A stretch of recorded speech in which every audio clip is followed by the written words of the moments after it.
അമ്മായി തന്നെ എല്ലാം പറയുന്നത്. ആദ്യം പറയും അർജുനേട്ടനെ കൊണ്ട് എന്നെ കെട്ടിക്കാന്ന്.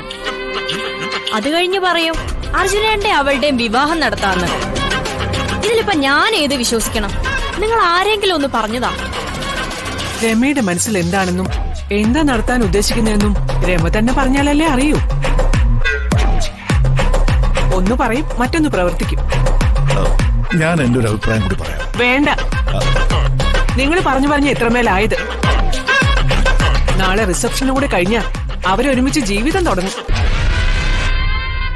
അപ്പോഴും നിങ്ങളിങ്ങനെ വായി നോക്കിയിരിക്കും.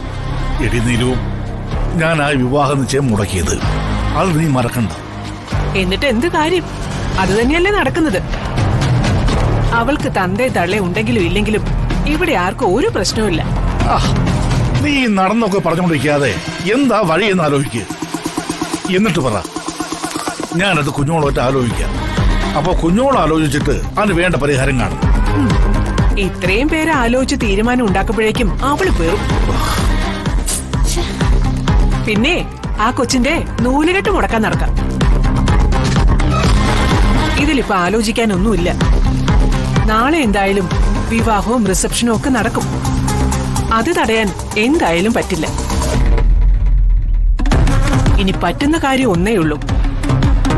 അർജുനും അവളും ഇനിയും ഒരുമിച്ച് ജീവിക്കാതെ നോക്കണം. അത് ഞാൻ ഏറ്റു. എന്ത്? നിങ്ങൾ അവളുടെ അവന്റെ ഇടയിൽ ചെന്ന് കിടക്കുവോ?